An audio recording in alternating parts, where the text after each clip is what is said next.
London کے بونہامس نیلام گھر میں شیر میسور ٹیپو سلطان کی تاریخی تلوار 1,40,00,000 پاؤنڈز میں نیلام کر دی گئی ہے۔ یہ ٹیپو سلطان کی وہی تلوار تھی جس کی دہشت سے کئی دہائیوں تک انگریز میسور کو فتح نہ کر سکے۔ 1767، 1780 اور 1790 کی 3 جنگوں میں ٹیپو کی اسی تلوار نے انگریزوں کو شکست فاش دی تھی، لیکن پھر جب میسور کے چند فیصلہ سازوں نے اپنے ذاتی مفادات کے لیے اپنے قومی مفاد کو قربان کیا تو اگلے 200 سال تک نہ صرف میسور بلکہ پورا ہندوستان انگریزوں کی غلامی میں چلا گیا۔ ٹیپو کی وسیع سلطنت میسور پورے ہندوستان میں سب سے زیادہ مالدار تھی، رعایا بے حد خوشحال اور فوج انتہائی مضبوط تھی۔ ٹیپو کی شہادت کے بعد انگریزوں نے سرنگا پٹم اور میسور کو بری طرح لوٹا۔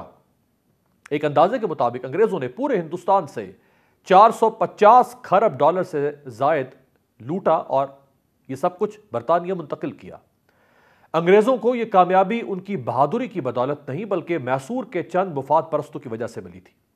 ٹیپو سلطان کی تلوار کی نیلامی ہمیں تاریخ کا وہی سبق آج پھر یاد دلا رہی ہے کہ جب قومیں تقسیم ہو جائیں، ان میں اختلافات پیدا ہو جائیں، ان میں دھڑے بندیاں پیدا ہو جائیں اور فیصلہ ساز غلط فیصلے کرنے لگیں تو اس کا بھیانک نتیجہ پوری قوم بھگتتی ہے۔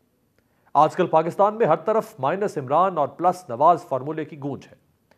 عمران خان کے سابق قریبی ساتھی فیصل واڈا نے دعویٰ کیا ہے کہ ایک وقت آئے گا کہ جب عمران خان کا ٹکٹ لینے والا کوئی نہیں ہوگا۔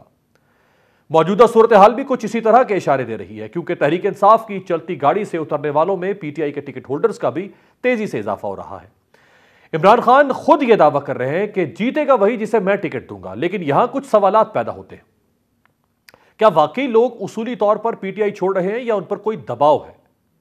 جہانگیر ترین اور علیم خان بھی سیاسی طور پر کافی متحرک ہیں اور اگلے کچھ دنوں میں وہ ایک نئی جماعت کا اعلان کر سکتے ہیں۔ تو کیا پی ٹی آئی چھوڑنے والے رہنما اس نئے دھڑے کو جوائن کریں گے؟ کیا 9 مئی کے بعد عوامی سطح پر عمران خان کے ووٹ اور سپورٹ میں بھی کوئی کمی ہوئی ہے؟ کیا عمران خان کی تحریک انصاف الیکشن میں حصہ لے پائے گی؟ کیونکہ پی ٹی آئی پر پابندی اور عمران خان کے خلاف آرمی ایکٹ کے تحت کارروائی بھی خارج از امکان نہیں۔ کیا اکتوبر میں ملک میں عام انتخابات کا انعقاد ممکن ہوگا؟ کیونکہ وزیر اعظم شہباز شریف کے معاون خصوصی عرفان قادر نے کہا ہے کہ جب تک نئے الیکشن نہیں ہوتے نگران حکومت رہے گی۔ نگران حکومت کے جانے کا کوئی وقت مقرر نہیں ہے۔ یہ تمام باتیں ان افواہوں کو تقویت دے رہی ہیں کہ مائنس عمران خان اور پلس نواز شریف فارمولے کی کامیابی تک ملک میں الیکشن کا کوئی امکان نہیں۔ اس لیے ملک میں ٹیکنوکریٹک سیٹ اپ بھی آ سکتا ہے، چاہے قلیل وقت کے لیے کیوں نہ ہو۔ دوسری جانب ذرائع بتا رہے ہیں کہ پی ٹی آئی کے مزید رہنماؤں کو حراست میں لینے کا فیصلہ کر لیا گیا ہے۔ گرفتاریوں کے دوسرے مرحلے میں الیکشن جیتنے کی صلاحیت رکھنے والے امیدواروں کی فہرست تیار کر لی گئی ہے۔ آئندہ چند روز میں تحریک انصاف کے رہنماؤں کے خلاف آپریشن شروع ہونے کا امکان ہے۔ دوسری طرف پی ڈی ایم حکومت کے اقدامات خود اس کے لیے ہزیمت کا باعث بن رہے ہیں۔ گزشتہ دنوں وفاقی وزیر عبدالقادر پٹیل نے ایک پریس کانفرنس کرتے ہوئے سابق وزیر اعظم عمران خان کی میڈیکل رپورٹ کو بنیاد بنا کر ان پر متنازع الزامات عائد کیے تھے۔ بعد ازاں میڈیا نے اس حوالے سے بہت سے سوالات اٹھائے، ڈاکٹرز کی رائے حاصل کی اور وفاقی وزیر کے ان الزامات کو بے بنیاد قرار دیا گیا۔